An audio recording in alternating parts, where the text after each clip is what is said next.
Lyppa here with the one and only Myke Aikens. And so, we're about to do this quick interview so, he can introduce himself to the people that don't know him, because the whole city of Lansing already know him, but this is for everybody else in the world to get familiar with him. So I want to start by, telling, how you come up with the name Myke Aikens as a rap name. That's your real name. Did you get it from somewhere? Where'd that come from? Myke Aikens is my real name. Well, my entire name is Michael Anthony Aikens Boterford, but that doesn't really sound good. So I shortened it up to my last name, and I changed my name to Myke, because there's so many Michaels in this world. I figured I'd be the Myke to stand out. Okay. And so, is that why you spell it with a Y, so you won't be like, so many Mikes out? Yes, sir. Okay. I mean, you got Mike Jordan and Michael Jackson and all of them. I want to be Myke, and the Y is simply for, why aren't you paying attention to me? Dope. Okay. So, how did you get started in music? I started music accidentally doing poetry. High school, I won a poetry contest and figured, okay, well, this isn't as hard as I thought it was. And growing up off of all the different musics that I liked, I figured, man, I could try this. And before you know it, karaoke machines came out, records came out, microphones you could hang up and hit the record buttons came out, and instrumentals started coming out too. Started going in after that. And I started liking it a lot.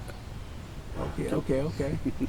How long you been doing music, and I guess, or how long you been doing it? How long you been doing it, like, seriously? I've been doing music for about 15 years, but seriously, 10.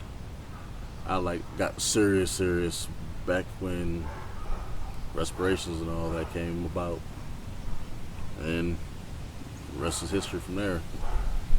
Okay, what was Respiration for people that don't know?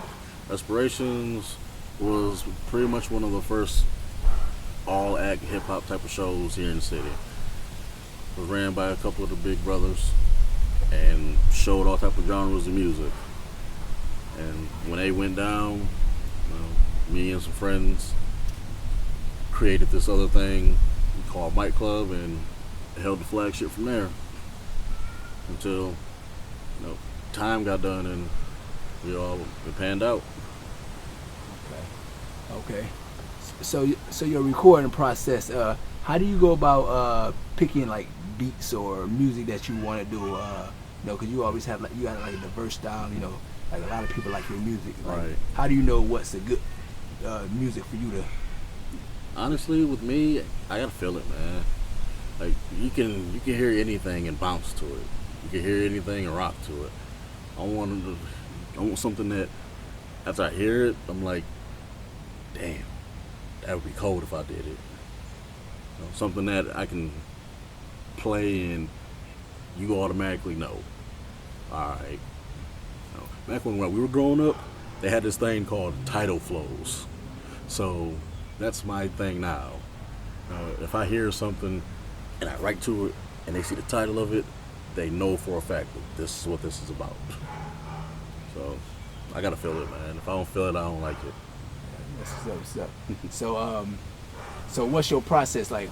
What do you have in a booth? When you go in the booth, do you have any essentials you need, or you don't need? Like how do you? Sir, when I go to the booth, I'm geeked to record. Like each time I go, it's my first time to me.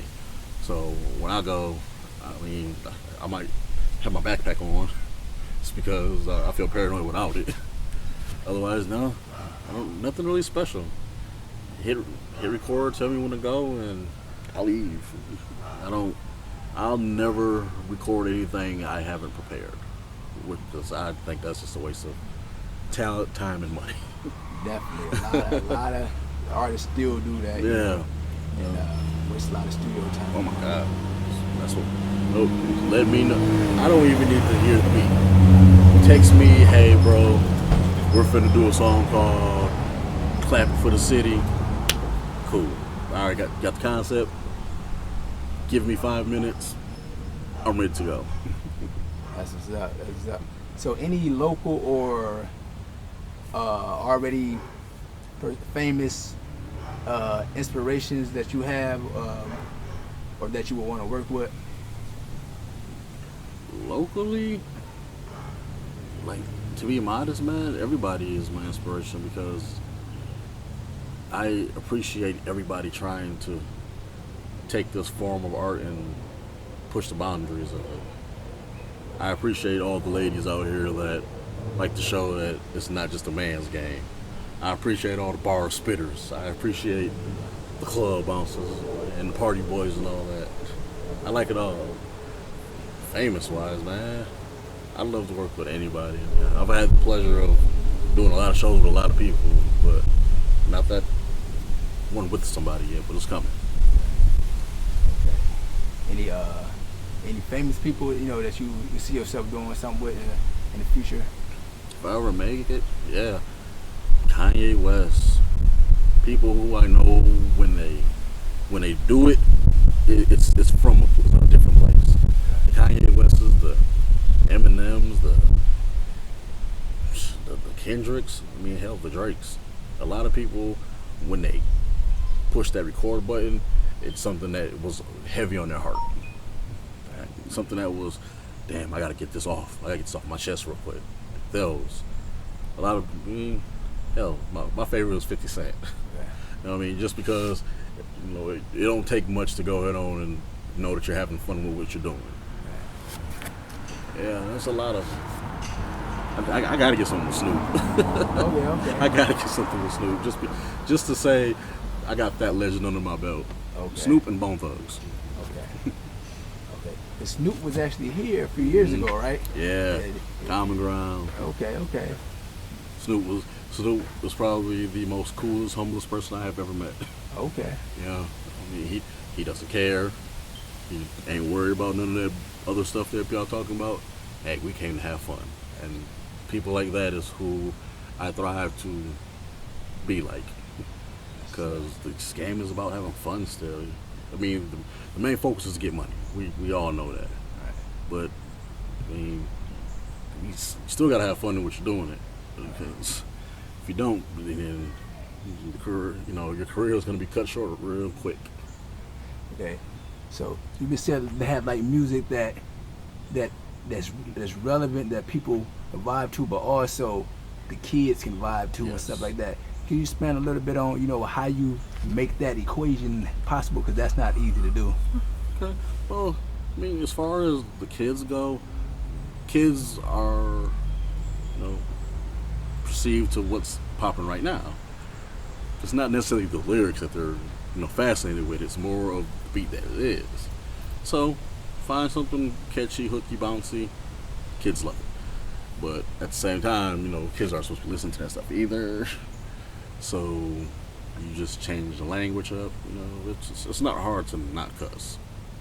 People make it seem like you gotta have this, and this. It's like, no. But with me personally, life is a balance, and music is the same way. A lot of people say music is life. I choose to take that to the next level, and, you know, even it all out. It's not everybody in this world has been hurt. Everybody in this world has been happy. Everybody in this world has lost somebody. Everybody in this world has gained something. It's not hard to balance all of that stuff out. I mean, you got at least 15 to 20 tracks to do it with. After that, then you can have fun with yourself. Now, I had to add, you know, I have to go back now. I do think it's an art to being able to be, you know, I guess in a positive type of style, so to speak, but still be like relevant. Yes. Because, you know, I think you probably used to doing it, so you like it's not a big thing. But you know, sometimes you have people that's trying to like be positive, and they be so positive, and they don't have a style with it, and they just like, you know, like people don't really want to hear them. But I think for you to be like, you know, people to be like, oh, you know, I'm still vibing with this, and you know, and you kind of like, it's almost like you like snuck it under the radar. Like, I think that takes a skill. Like, you know, I don't see many people ever do that effectively. Right. So, you know, so to you it may not be a big thing, but you know, I noticed that that really takes skills, and so I'm gonna have to take my hat off to you on that one. Appreciate it. You know, 'cause that's something that's needed, but that's something that everybody can't do. My thing simply was, I said, man, Big Brother told me years ago back at the clubhouse, you gotta go on and be able to relate to everybody. And with me, I'm not really into, you know, the whole rah-rah shish kebab type of thing. I mean, I love to, you know, get hyped with the people or whatever, but man, I want my kids to be able to walk into the house and know that, yeah, that's daddy playing, and you know, their grandmother isn't gonna freak out because, you know, daddy does, you know, a lot of crazy music. You know, the balance is simply, you want somebody to say something that is from them. You know, me and my friends go back and forth with this all the time. You know, well, you can't do this or you can't say this, and look like, yes, you can. You just have to know how to say it. Already to the crew, to the world is something new. Tell me some of the producers that you worked with so far musically. In-house producers like Jason Starks, Clips, Lakaz. Like, those are the three in town that, like, for sure I know. Crackalack, them four are the phone call away type of guys in the city. Outside of that, I got my man Diamond, Homie Vibe, my man Rock. I mess with a lot of them, but those are like my main core, because they know how to, for some reason, they'll touch something that either I was feeling or somebody around me is feeling, and I can capitalize off of it. Now you leaving someone out, you know. I know you working a lot, but it's one that I'm waiting for you to say. Yeah. I forget Big Bro, man. Sacramento Knox, man. You know, the whole dirty politics. What up? Whew, man. We did some things together, man. Man, boy, I miss them days for real. But, yeah, Sacramento Knox. He was like the main one who was, yeah, let's keep going, man. Let's keep going. Them days at that clubhouse, boy. 4 a.m. with pizza in Arizona, like, man, we can finish this now if you want. Yeah. So you like I see him still out doing his thing. You guys ever like talk about linking up and doing something like, you know, in the future or something? Yes. He's on the new project right now, but the last time he came up here for a show, yeah, we linked up. I know right now he has a lot going on his plate too, but at least once every other week, man, we sit down and we connect, make sure everybody in life is good, and keep everything moving. But yeah, man, that's Big Brother right there. They know everything's a phone call away. I know if I need something, I gotta go to Detroit to get it. But I know he's a phone call away though. So when people hear your music, you know, just say it's my first time I'm listening, I hear your music, what do you want me to like take from it? Like what do you want me to like say, okay, this is Myke Aikens, this is what he's about, this is what his music about? The first time somebody hears my music, I want them to feel how they did 20 years ago when we weren't necessarily allowed to listen to music because it was all bad. I want the feeling back. My goal in making music was simply for somebody to be able to remember what it was like before that wish of us trying to be adults came. And now we're all adults and we're just stuck trying to figure out what's the next move. I want somebody to turn on a song and be like, yeah, that's my joint right there. Man, that one right there took me to tears. 3 to 5 years from now, where would Myke like to be with his music? What would he like to be doing? Owning a label, touring or like 3 to 5 years to from now, I would like to be the man behind the next big guy. I want to be the guy who's sitting back, pushing somebody as hard as I was. Because eventually we all got to go on and hang up the Reeboks and throw the tie back on, man. Put the fitted hats away, put the button up on, and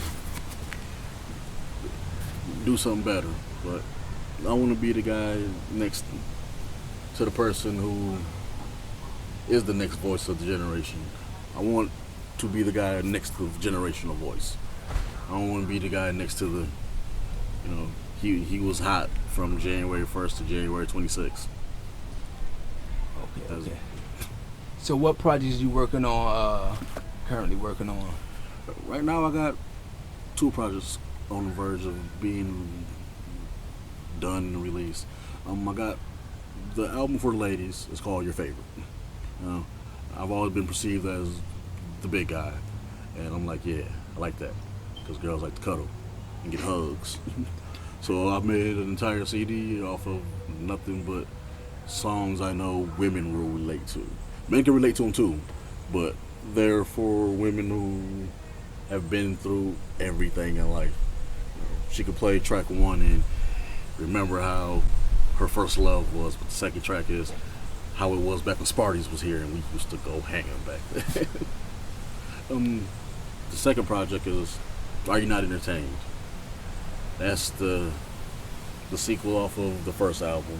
I'm basically able to now have sat back, observed how I was perceived, how I did, and the people around me who are and aren't still here, and actually, I get to vent now. I think the first album was me, being, Big Myke. I got to be friends with everybody and smile and shake hands and all that. Now I get to really sit back and address, the BS. Like, well, yeah, I remember when I helped you out. Then you got to a point and you said, bye. Now you're not at that point no more, and you're like, oh, well, remember what we used to do back then? I don't. So, Are You Not Entertained is basically me being able to get a little more personal. All right, okay. So what was the first album? What was that first album called? That first album was called You're All Welcome. Okay. That right there was pretty much an introduction. That was me opening myself to the world and those around me. That was the album that I wanted for me and everybody to share. So on that was, like, at the time, all the people that were closer to me. We had DJ Nice, we had Pops, we had Sacramento Knox, we had the big brother Myke Lyppa on there, man. Everybody that was at the time or still is close to me. Like, it was my first one, so I wanted everybody to share it with me, at least in one way or another. That's what's up, yeah, because I seen, like, a lot of people, I'm not sure if they're still on the scene or what, I remember seeing you guys had a summer jam, Bad Guy Council, it was so lit back then, it was like so many people, I mean, like, all of them was hot, like, what, is everybody, like, still doing music, or, people moved away, what's going on? A lot of that. We got Big Brother Chuck finally went on and settled down and had kids. Big Brother Primo, he's taking care of the family. He moved away. Free my little brother Bobo. He'll be home soon. And right now, everybody else is making moves now. Big Brother Lyppa out here, still number 1. Sacramento Knox in Detroit. Fighting a good fight. Y'all still see E Nice out here. It's hard not to. He's on everything. Not everything, everything. E Nice is everywhere. Man. I'm just trying to stay in the loop. What's up? So give us some of them social media links where we can find Myke Aikens at. Man, there's so many of them right now, man. The best and easiest way to do it is Google Myke Aikens. Okay. Everything from the poems to the press kits to the events to the albums to the shows to the kids shows will all pop up. You guys got any shows that coming up, or what you guys got coming up, or you guys are doing any shows, or lately, or? Well, last night we had the Twist and the Shane show out in Kalamazoo. Shout out to Lionheart, shout out to PS Gang. This coming Friday, the 22nd, is Summer Jam, man. What's the third one? We got that, some birthday celebration for the big bro. Birthday celebration for the beautiful Angela, It's gonna be one, man. We've been doing it for a solid 3 years now, and we don't plan on stopping anytime soon, especially with the main events. It's good to see you guys still holding the scene down. Appreciate it. It seemed like when you guys, as far as like team event, you always been consistent on your thing, but I see you guys like linked up with Team Invasion. You guys started Team Invasion. How that came about, I feel like it gave the scene a breath of fresh air. Can you just quickly expand a little bit on like Team Invasion? What y'all been doing over the last few years? Well, Team Invasion right now, man, we simply just want to go on and band together and bring life back to a dead scene of what they said used to be live with music. And right now everybody's diverse. There isn't one person doing this, it's everybody doing everything. You got, Big Brother with the mask on, his lovely wife. You got E-Nice. You got, Nutso making hit after hit after hit with his productions. You got, the coolest R&B guy in the world, Monty Crush, man. I just fit in. I'm in the back, man. I fit in. I think you're being modest. Well, we see you in the footage. Trying, man. I am. Yeah, because I could say, like, for myself personally, when I saw y'all doing the Team Invasion thing, that gave me I got really excited about the scene. Honestly, I wasn't really even messing with the scene that much. Prior to that, I saw that, I was like, okay, I have to go grab a mic or something. That's how I was feeling. That was the goal, man, to bring life back to it. And now, as you see, it's living back up. Other people are allowed to throw shows. We spread it out to where everybody who wants to work can eat. It's no handouts, man. But if you put something on the table, man, you get a plate back, for sure. All right. Any parting words, before something I might have missed or whatever, something you want the people out there in TV land, internet land, to know. Yeah, same thing I say every time, man. To love me is to like me, and to like me is to listen. Give me a chance, I'll give you the world back. Otherwise, peace and love already.